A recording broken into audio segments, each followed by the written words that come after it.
The story you are about to hear is true. Only the names have been changed to protect the innocent. Fatima Cigarettes, best of all long cigarettes, brings you Dragnet.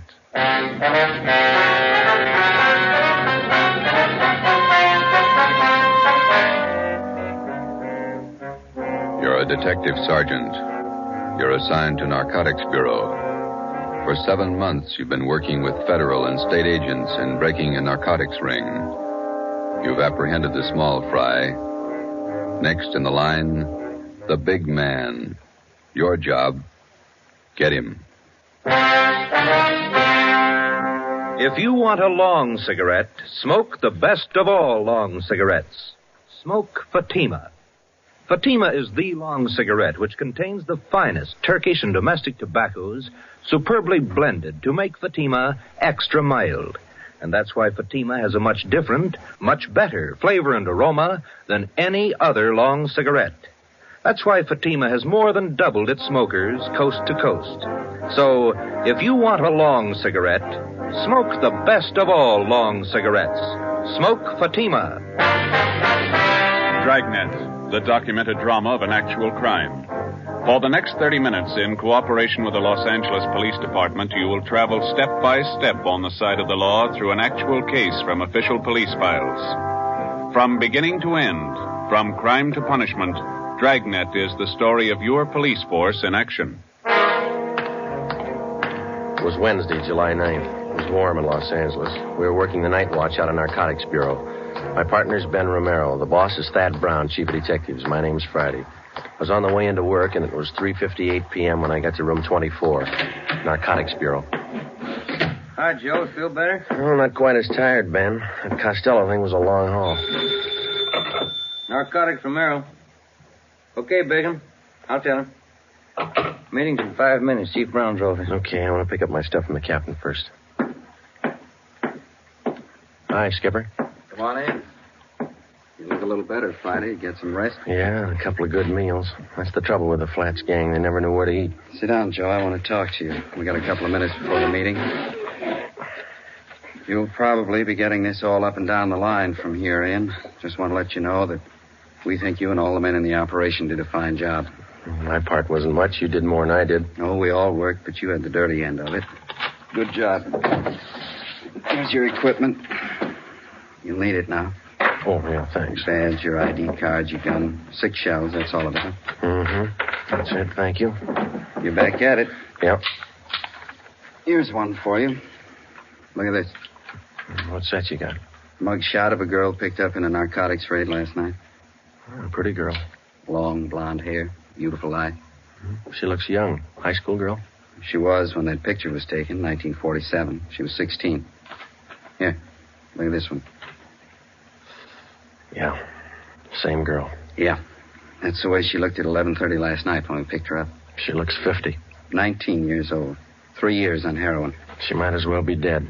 She is. 8 o'clock this morning. Let's go. It's time for the meeting. You just looked at the best reason I know of for getting Belmont. She get her stuff from Belmont? Costello was pushing to her. He got his stuff from Belmont. They all... Well, let's go. Right with you. Anybody brief you on the Costello interview, Joe? No, not yet. Chief Brown will fill you in. Here we are.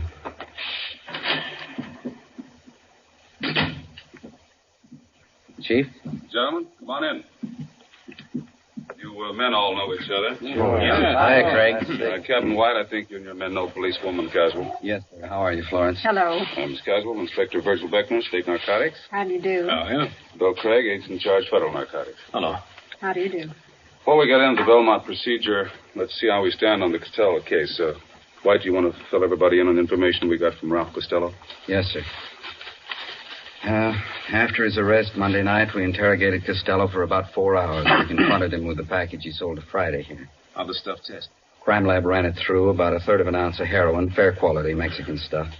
The man we picked up with Costello, Tony Morris, was questioned as well. He corroborated Costello's story. What'd you get from him? Well, he told us he had a great deal of information on the big man in the operation, Belmont. Said he wouldn't tell us a thing unless we made a deal with him. What kind of a deal? He wanted everything. But we finally agreed that the only thing we might possibly work out was his prison term. Mm-hmm.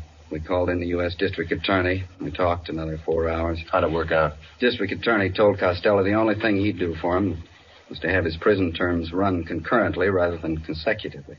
Not much to pay for what we got. Costello gave us enough to enable us to start moving on Belmont right away. We've had his M.O. confirmed. We've got a list of most of his pushers. Now we can get to him. Any definite plan, Chief? White and I have been talking over here with Craig and Beck. We worked out what we think might be a pretty good plan. Craig, do you want to lay out how your men are going to handle it from the federal end? We'll work from out of town to the center here. We'll check his contacts across the state lines. We've already traced his connections to the east, New York syndicate. We'll keep working that in. Beck, how about your state narcotics men? We'll work inside the state line here. We've already checked out part of his operations. We've located sources in San Francisco, Bakersfield, Fresno, as far south as San Diego, Lower California. We'll draw all those ends up tight. Keep moving. You fellows will both give us a hand if we need assistance. You bet. That's right. Fine. White, what are we going to do locally? Oh, it's going to be a case of taking what we know and finding out what we don't know, putting the two together. Seems to me to be a case of watching the man at all times. Belmont shouldn't be able to blow his nose without one of our men knowing it. It's going to be a tremendous undertaking. You all know the tough job it is shadowing narcotics men. They're fidgety, hypersensitive. They recognize anything out of the ordinary at once. And for that reason, it can't be a one-man operation. Everybody's got to work. Our undercover won't work this time. They're no doubt alerted. So we'll work it from another angle. When do we start? We've already started. Belmont lives in Manhattan Beach. His house is under surveillance, has been since yesterday. Well, I can't impress upon all of you the importance of not letting Belmont out of your sight for an instant. A narcotics buy could be made in 30 seconds. If we're not there at the instant, we lose him. Do we have anything at all as to when he might be ready to deal again? Nothing. Nobody seems to know Belmont's exact operating time. Could be any time. And in order to prosecute him, we've got to be there when the narcotics are in his possession or under his control. So we start to live with him and stay as close as we can without being tapped until there's a buy. That's it. Captain White has all the assignments for our local men. Okay. We'll watch him. And stay close to him. If he makes a move, be there. The meeting lasted 4 hours. During that 4 hours, a plan was formulated which we hoped would end in the successful apprehension of the number one man in Pacific Coast narcotics traffic, Arthur Z. Belmont. How do you watch a man, his every move, for 24 hours, day in, day out, without his knowing it? How do you watch a man whose very existence depends upon not being watched, who is expertly schooled in every trick and device of police surveillance, whose method of operation will change with the slightest disturbance of his daily routine, and if that M.O. changes, you've lost him. Thursday, July 10th, in the small Los Angeles suburb of Manhattan Beach, population 10,172. 3 very ordinary events took place. A public nurse began a house-to-house survey. She asked the simple question, have you ever been vaccinated for smallpox? She started canvassing 27 blocks from the home of Belmont. Policewoman Florence Caswell. 2 Japanese gardeners new to the city of Manhattan Beach began soliciting work. They started asking for jobs 38 blocks from the home of Belmont. Sergeant Ten Fujikuni and Patrolman John Kagawa. A team of surveyors driving a station wagon marked with the seal of Los Angeles County began taking linear measurements for the proposed enlargement of storm drains in the area. They started 14 blocks from the home of Belmont. Lieutenant John Bigham, Central Narcotics, Sergeant Ben Romero, and myself. Okay, Ben, bring in the rod. Let's knock off for lunch. What do you want to eat, John? In the wagon. Better take the transfer with us. Kids might pick it up. Yeah, I got it. I can't keep the sand out of my shoes. Might as well get used to it. We're a long ways from home. Yeah. 9 years on the job. It's the first time I ever brought my lunch in a paper sack. Who knows, Joe? This might change your whole way of living. Who's that? You want to sit in the front? No, I'm getting back. Fellas, have a look at the local paper. No, why? Manhattan Beach Sentinel, down the bottom of page 1 in the box. Read it. Yeah, let me see. Yeah. Mm-hmm. Well, it's good. What is it, Joe? Read it out loud. Well, it says preliminary work on storm drains started. Surveyors. Well, it goes on to say that surveyors have started taking measurements for the new drains. Captain White's idea had the story planted, even got a release from the Planning Commission. It won't hurt us a bit. Well, you said lunchtime. I've got enough here for the whole department. 4 hard-boiled eggs. See what kind of sandwiches I drew. Deviled egg. Look here. She even put them on egg bread. I hate eggs. Looks like the captain driving up the street. Mm-hmm. Yeah, that's him. Driving a city car. Chief engineer. How's it going, Bigham? Fine. Slow. Had your lunch? What do you got? Deviled egg sandwiches. Got plenty. Can't stand them. How about ham and cheese? Yeah, thanks. There you go. How's everybody else doing? Very slow. Takes time. Got to keep taking our time. If we tip it before we got close enough, Belmont's on his way. Mm-hmm. How long are we going to have to keep our distance? Not much longer. We can't take the chance of starting everybody out right on top of Belmont. It might look funny to him. Anybody else would be okay. The average person, your operations might look normal, but we can't afford to try to get it by Belmont that way. With a hop cutter, you never know. It's not so much that we don't know. We just can't take any kind of a chance. That's what I mean. He might have started right on Belmont's front lawn, and he'd never got wise. But we wouldn't want to risk it. Belmont been out of his house today? On the go quite a bit. Left his house at 9:13 a.m., went down to the ShopRite market, bought a half-pound of bacon, 2 dozen eggs, loaf of bread, whole wheat. Sergeant Hodges waited on him. He's clerking in the grocery department. Oh, yeah. Then he drove over to his neighborhood gas station, got a full tank of ethyl and 2 quarts of oil, 30 weight, drove home, got back at 9:42. Are you still there? Yeah. About time you guys were back at it, huh? Right. Okay, Ben. You want to grab some of the gear? Yeah. Hey, Joe. Give me a leftover bread crust, will you? I'll give him to Seagull. Yeah, sure. Here you go. Well, foot by foot, we're getting closer to Belmont. Hope nobody tips it. Nobody should, unless you don't trust those gulls.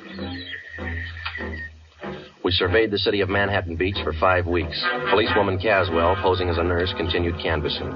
Everybody concerned with the job of standing watch over Arthur Z. Belmont carried out their routine day by day. Daily reports came in from everyone in the operation. These reports would be sifted at Central Narcotics and progress reports compiled for the use of those in the field on the Belmont case. All police cars, as well as city cars, such as we were employing, were equipped with 3-way radio communication. All personnel were in constant contact with one another. Wednesday, August 12th. It was the decision of Captain Lynn White that the idea of our posing as city surveyors had been exhausted. Further use of this could possibly arouse suspicion. Belmont lived at 1227 Ocean Avenue. 2 days before we were called off the surveying job, the city leased the private residence at 1216 Ocean Avenue. A van load of furniture was moved in.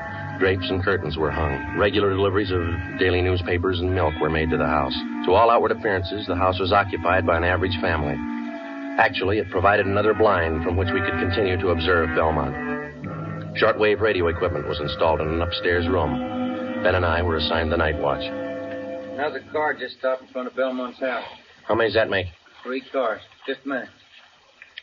Yeah. A couple of guys getting out. Went up the front door. Where? Let me see, huh? Take a look. Watch curtain. Uh-huh. Yeah. Belmont answered the door. He's letting him in. Something's doing. What do you think? I don't know. You called Captain White, didn't you? Oh, an hour ago. Just after the first car pulled up. She'll park in the alley and come up the back way. I better check with everybody again.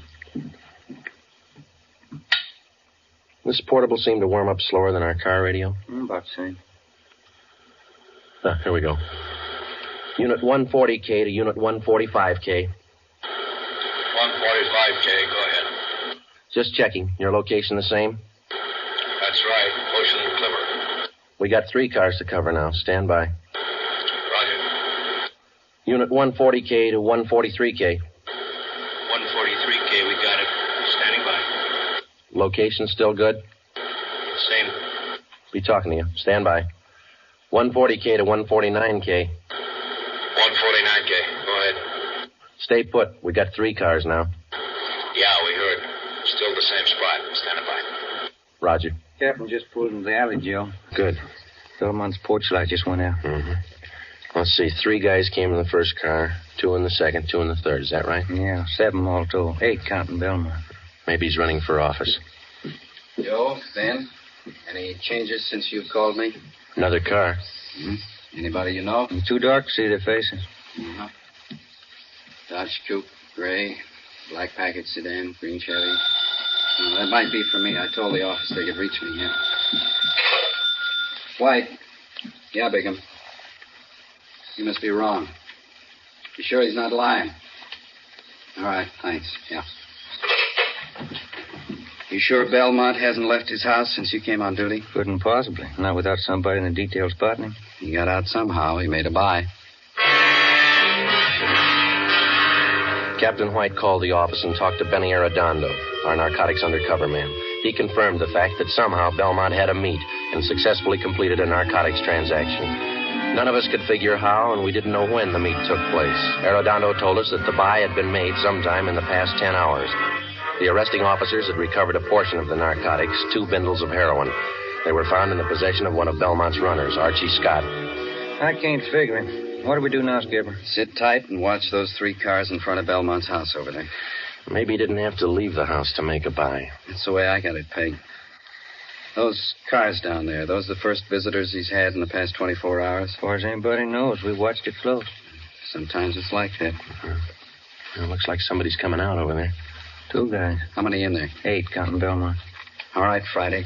Get to the cars. Yeah. They started to move out yet? No. 5, 6, 7. That's all of them. They're heading for the car. Yeah. Looks like a 3-way switch. We'll see when they start to move out. Attention, all units and special details. Stand by. Here's the license numbers, Joe. Oh, good. I need those. Thanks. Green Chevy's headed south. Black Packard's going north. So's a Dodge Coupe. Uh-huh. Dodge turned left at the corner. It's headed east now. Got it. 140K to all units and special detail. Unit 149K. 149K, go ahead. 1946 green Chevrolet sedan, license 61 William 852, headed south on Ocean. Roger. Unit 145K. 145K, go ahead. 1947 gray Dodge Coupe, license 1 X-Ray 1898, headed east on Clipper Street. Roger. 143K, come in. 143K, yep. 1939 black Packard sedan, license 6 Mary 6778, headed north on Ocean. Roger. Got him spotted. Could be a dry run. Couldn't afford to chance it either way. Nothing to do now but wait it out. That's right, and pray for rain. It was 8 minutes past 8 p.m. We sat back and waited for the reports to come in from the cars. At 8:25 p.m., 17 minutes after the alert was broadcast, Unit 149K reported in on the gray Chevrolet sedan. The car and its occupants were thoroughly searched. No trace of narcotics was found. 8:42 p.m., 34 minutes after the alert. Unit 143K to 140K. 143K, go ahead. On that 1939 Packard sedan, license 6 Mary 6778. Shook them down. Nothing. They're clean. 8:50 p.m., 42 minutes after the alert, the report on the third and final car came in, the 1947 gray Dodge Coupe. That's it. Not a trace of narcotics in any of those 3 cars. Belmont beat us. Tough luck. It's going to be tougher. Now he knows we're after him.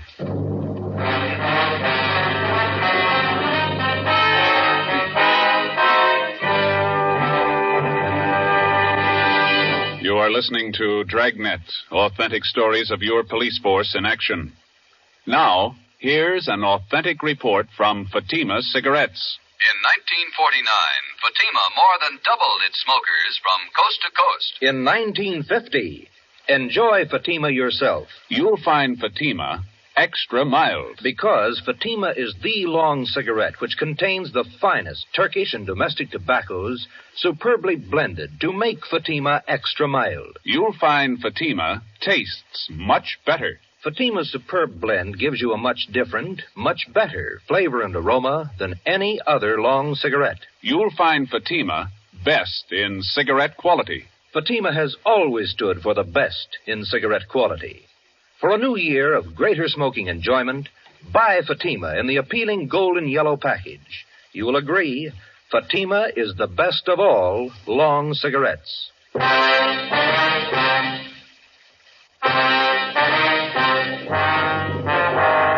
3-car switch. 3 cars arrive at a given point at different times. The meet takes place. The drivers of the various cars leave the given point at the same time. Each drives away from the point in a different direction, making it 3 times as difficult to follow them. The practice was not new to the Narcotics Bureau or the dealers in narcotics. It usually includes the dry run, in which the actual mechanics of the narcotics are carried out, but neither the merchandise nor the money is on hand. This practice forces the narcotics officer into pure guesswork. If the officer doesn't follow up, the buy could be successful. If he chooses to follow up, he takes the chance of exposing himself and tipping his hand on a rehearsal. In the case of this particular car switch, we lost.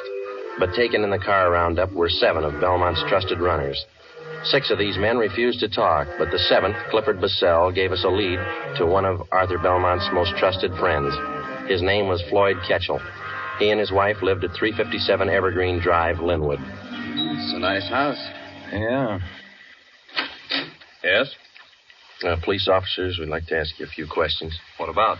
Well, as you probably know, there's been a series of burglaries here in your neighborhood. No, I didn't know. Oh, yes, quite a few. Would you mind if we came in and talked to you about it? I don't know anything about any robberies around here. Everything's okay. This is just a routine check, Mr. Ketchel. Everybody else in the neighborhood's cooperating. Only take just a minute. All right, you can come in, but I have to leave in about 15 minutes. Thank you. Well, you have a nice place here, Mr. Ketchel. Yes.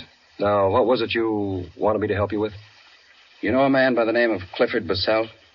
No. How about Arthur Z. Belmont? Who? Arthur Z. Belmont. Bissell says you and Belmont are good friends. I don't understand this. I thought you wanted to ask me about some robberies. I wonder if you'd mind rolling up your left sleeve. I'd like to look at your arm. What for? You're a user, aren't you? No, I'm not. Then you know what we're talking about, don't you? No, I don't. Do you have any narcotics here in the house? Certainly not. You mind if we look around? Why do you want to search the house? Why won't you show us your left arm? Floyd Ketchel would admit nothing, but he allowed us to search his home and grounds. An extra detail of men was called out to aid us in the search. We covered every foot of the acre of ground. This took 2 days. We found nothing. On the 3rd day, under the flooring of an upper bedroom of the Ketchel home, we found Ketchel's plant. He was using heroin. You want me to call Belmont, is that the idea? That's right. We want you to set up a meet with him. I'm not going to rat on Art. He's a friend of mine. Suit yourself. We found your plant there. We've got you. You'll be the fall guy. You mean I take all the heat? Why not? Bissell put the finger on you. We got to have somebody. Why pick on me? We just told you. We found the stuff here. Bissell fingered you. You're it. All you have to do is make a phone call. You won't have a clean slate, but it's going to sound a lot better in court. All right. It makes sense. You know what to tell him. We've already been over all that. Call him now. Friday, listen in on the extension. If Ketchel changes his mind in the middle of the conversation, I'll see that he hangs up. Yeah.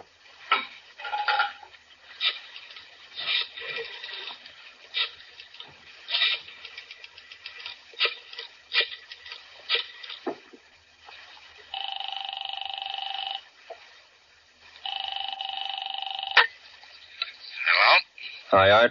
Floyd Ketchel. Hiya, Ketch. Fine. How's Edna? She's fine, Art. Say, I got a friend on his way to Honolulu. Uh-huh. He wants to take a little package along. Gotta have it. You know him? Is he okay? Yeah. Old friend. You sure? Yeah. Have to be pretty careful. Got hit Wednesday night down the beach. Yeah? Who'd they get? Bissell and 6 guys from New York. Got off easy. It was a dry run. I didn't know that. Nothing in the papers. Hasn't hit yet. It will. How much do your friend need? Going to be in the islands for quite a while, so there's a couple ounces should do it. You got the money now? He's good. Can you swing it tonight? Boat leaves from San Francisco day after tomorrow. Hasn't got much time, has he? Okay, you want to pick it up? Yeah. All right if I bring him along? I want you to meet him. Good customer. If you're sure about him, yeah. 8:30 at the store. We'll be there, Art. 1,100 cash. Yeah. Better be okay, Ketch. He is. Better be. I had one dry run this week. I can have another. 3:22 p.m. We took Mr. and Mrs. Floyd Ketchel back to Central Division, where they were booked on suspicion of violation of the State Narcotics Act. 4 p.m. We met in the office of Chief of Detectives Thad Brown. You need $1,100, is that right? Yeah, that's right. How much was in the Secret Service fund? $223. Allotment for this month's all gone. Well, where'd you get the rest of it? Haven't got it all yet. Romera's the banker. How you got it figured, Ben? Well, let's see. I got it all written down here. First off, we got $223 cash. And these fellows all gave us their personal checks. Jack Donahoe and Robert gave us $200. Johnny Bacon put up $100. And Captain White's in for $150. Joe put in $35, and 22's all I could swing. That's $720. You need $380, right? Yeah, that's the way I got it figured. Okay, I think I can make up the rest. How about Wynn's Cadillac? He loan it to you? He's out getting it washed. It's 41, isn't it? Yeah, sedan. A little old, but it looks good when it's washed. Flashy. Oh, that's what you need. You going to make the buy, White? Yeah. Ketchell will be with me. Okay, so I'll hear $1,100. Yeah, we've only got one hitch. It's 5 o'clock and the banks are closed. Yeah? Not much time to run around getting checks cashed. It was 5 p.m. We had 3 hours to cash $720 in personal checks. We split up and covered every possible place in the city where we were known and where we knew they would cash them. By 7:45 p.m., we had the $1,100 in cash. The serial number on each bill was listed and the money turned over to Captain White. The scene of the meet was a hardware store on East 9th Street, which Belmont used as a front. Belmont's hardware was located in a small neighborhood shopping district. On Friday nights, the stores remained open until 9 p.m. Promptly at 8:30, Captain White and Floyd Ketchell pulled up in front of the store and went in. Ben and I waited in our car a half a block down the street. It was 8:35. There they are. They're coming out. Must have made the buy. Starting the car. Here they come. Watch for the skipper's signal, huh? Yeah. There it is. Let's go. Okay, pull over here. Come on.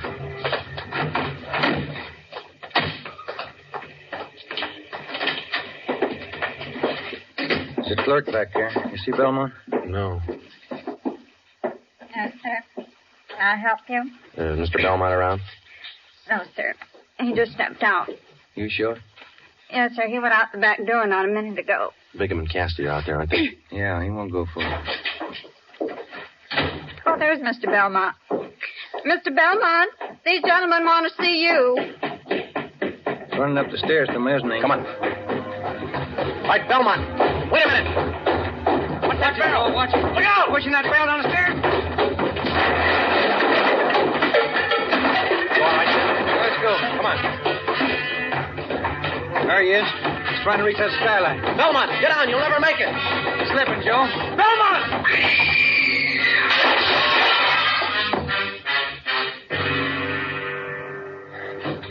Come on. He didn't do that showcase any good. Yeah, he's through. Piece of that glass right through him. Yeah, it's a rough way to go, isn't it? Yeah. At least narcotics didn't kill him. Didn't it?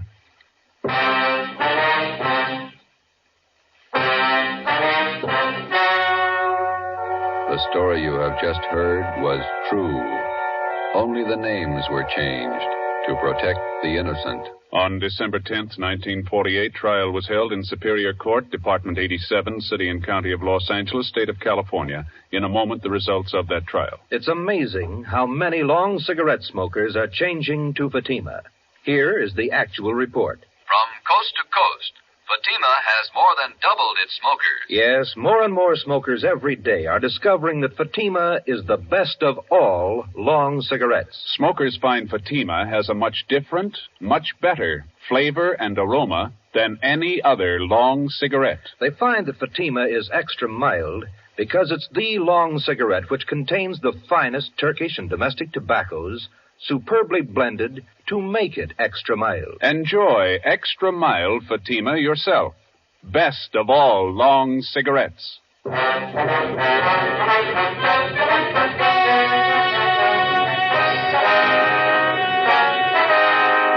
12 members of Arthur Z. Belmont's narcotics gang were finally rounded up by federal, state, and local authorities. All 12 were tried and convicted of violating the Harrison Act and the State Narcotics Act. They received sentences as prescribed by law and are now serving their terms in state and federal penitentiaries. You have just heard Dragnet, a series of authentic cases from official files. Technical advice for Dragnet comes from the Office of Chief of Police W.A. Wharton, Los Angeles Police Department. Fatima Cigarettes, best of all lawn cigarettes, has brought you Dragnet from Los Angeles. Be sure to hear Mr. and Mrs. Ronald Coleman in Halls of Ivy tomorrow on NBC.